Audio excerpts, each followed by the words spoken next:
What's up guys? Welcome back again to another vlog. So for today's vlog, bubuin na natin yung ating 4EFTE at yung ating 4AG High Horse. Hindi ko pa sure guys kung ipang-daily ko yun o ipang-kakarera. Kung ipang-kakarera ko naman, kaso nga lang baka hindi ako payagan. Kung sakaling magkarera ako, marami tayong makukuha opportunity doon, experiences, ganun. Baka sakaling makilala rin tayo, hindi lang sa pagbubuo ng owner at pagka-car show. Malay mo magkaroon tayo ng future sa racing. So shoutout nga pala sa lahat ng nanonood dyan hanggang ngayon. Maraming salamat po. So sa tagal-tagal nga nating nagba-vlog, after nung kay V1, mabubuo na natin si V2. Yan, napapangalan ko kay V2 ay V-Turbo kasi nga naka 4EFTE tayo, pa-turbo. Yan, first time natin magkakaroon ng turbo na owner. Itong nagdaan nga, busy ako lagi sa school. Pero ngayon, bakasyon na kami. So, mapapagtuunan ko na ulit ng pansin yung pag-vlog. So, bago ko pakita guys, at bago ko simulan, papakita ko muna ulit sa inyo si V1, yung ating intro. Go!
Nandito tayo mga boss ngayon sa aming munting garahe. So dito namin sa bahay i-build yung ating gagawin na owner type jeep. So yan nga, makikita nyo dito yung mga stainless na gagamitin natin. Yan, may mga markings pa yan. Tapos yung tatlo dito nagawa na ng daddy. Yan, panlikod. Tapos tatlo yung tailgate kasi tatlo yung gagawin na owner type jeep. Ito naman guys yung ating side nung gagawing body. So sa talyer na yan kinat ng daddy, hindi na dito sa garahe namin kasi masikip na dito. Special kasi tong owner na to kaya dito sa aming bahay to gagawin. So sisimulan na ng father ko i-assemble yung body. Hindi ko natatagalan guys yung pagbi-video sa pag-assemble ng body. Papakita ko na lang sa inyo kung paano to wine-weldingan ng daddy ko.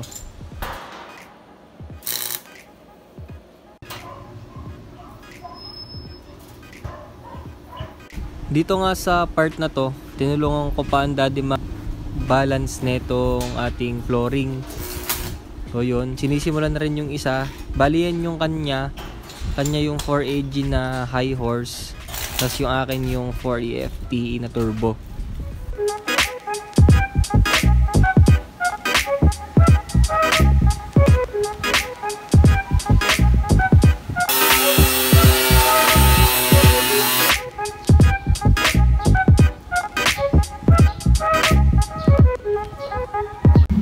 So tapos na nga natin guys gawin yung body ng ating owner. So ngayon isusukat naman siya dito sa ating chassis. Sinusukatan ng daddy ko saan gagawa ng bolt para nagkakapit yung ating body sa chassis.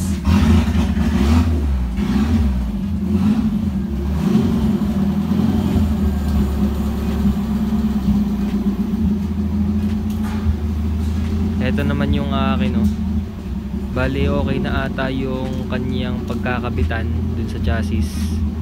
So titiwarik na ulit yan bukas. Meron nga kami guys nabili na Toyota na big body. Tingnan nyo to guys.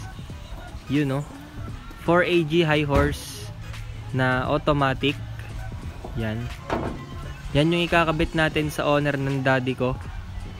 Yan, ito yung kay Joel Tan inspired na owner type jeep. Sa mga hindi pa nakakapanood ng vlog ko dito, panoorin nyo na po. So tinanggal muna natin yung body nito kasi pipinturahan pa natin yung ilalim ng ating body. So dito nga si Kuya Patrick, siya yung mag-ayos ng aking differential. Tapos ito si Kuya Joel, yan, kakalasan nila itong makinang ito. Meron kaming pangkalas dito guys. Yan o. Mamaya baklas na agad yan. Tapos na ang linisin ni Kuya Patrick yung aking differential. Shoutout sa iyo Kuya Patrick. Napakasipag mo. Inaayos ni Kuya Patrick yung ating leaf spring. Yan. So sinasalpak na natin yung gagamitin nating tranny para dito sa ating 4AG high horse. So susukatin pa yan guys. Hindi pa sure kung yan yung gagamitin natin. Pero tetestingin muna natin kung sasalpak ba siya o hindi. Ito pa rin guys yung gagamitin nating clutch disc. Yan. Tapos nang ikabit yung ating tranny. So nakakabit na rin guys yung ating engine support.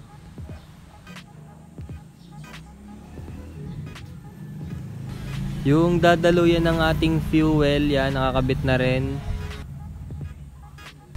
Ito naman yung binili ko kahapon, yung support ng ating tranny. Yan nakakabit na. Bale, maliit lang yung ating ikakabit na propeller dito.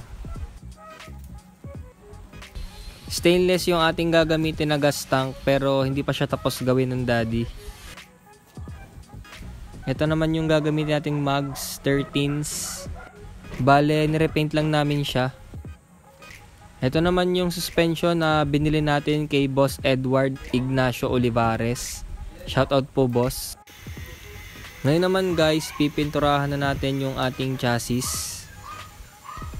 So mano-mano natin siyang pipinturahan dito sa ating garahe. Color black na lang yung naisip kong kulay dito para mas clean build yung mangyayari dito sa ating 4AG. Ayoko kasi ng pula, pag pula baka pumangit pa.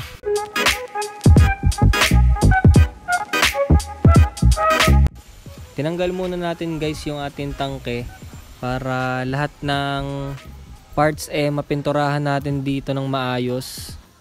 Natapon na nga yung pintura kanina, no? Nadagil ko. Pati yung gulong tinagtag na rin namin para walang maiwan na hindi napinturahan. Nag-enjoy naman ako sa pagpipintura dito sa owner na to. Bukod dun nakabanding ko pa ang daddy sa pagpipintura at paggagawa. Ito na yung finished product natin guys. Yan, napinturahan na natin yung chassis. Ito lang bandang likod yung pininturahan natin ngayon. Dito kasi sa bandang una, hindi pa tapos yan. May gagawin pa dyan kaya hindi muna namin pipinturahan. Etong tranny, ang daddy na daw magpipintura. Siya na daw bahala doon. Bali yung ginagawa niya ngayon itong ating fuel tank na stainless. Pwede rin kayo magpagawa sa amin ng ganito guys pag gusto nyo. Mag-chat na lang kayo sa Facebook page namin at ang daddy ko nakausap sa inyo dun. After ilang weeks guys, ngayon ko lang ulit may vlog ito. So nasampa na yung ating body dito sa ating chassis. Yan nga, no? Wala pang makina yung akin, panghuli pa magagawa to guys. Kasi itong ating 4AG na high horse ay may buyer na tayo. Hindi pa tapos, sadyang nabibili talaga agad. Kahit nga siguro 4K lang yung build ko, may bibili pa din. Ito nga pala yung ating tranny guys, na pinturahan na ng daddy ko, color white. Yan, ayos din naman yung white. So tamang punas na lang if ever na madumihan yun. Pero lutang na lutang yung kulay niya kapag white. Ikutan muna natin ng isa itong ating body ng owner. Medyo malapit-lapit na tayo sa exciting part guys. Mamaya tatakbo na agad yan. 15s na nga pala yung gagamitin nating mags dito. Kaya kita nyo, no, meron yung mark na puputulin ata yun, tatabasin pa. Isang pakababa nito sa 13s. Pure stainless pa rin tayo guys. Yung ating windshield papataasan pa yon kasi medyo mababa. Hanggang dito muna guys yung ibablog ko sa ating owner. Tapos ito pa yung mga ginagawa natin dito ngayon. Yun yung isa, yung 13T. Yan. So, abang-abang na lang ulit mga boss. So, dito ko nagtatapusan yung ating vlog. Thank you for watching. Don't forget to like, comment, share, and subscribe.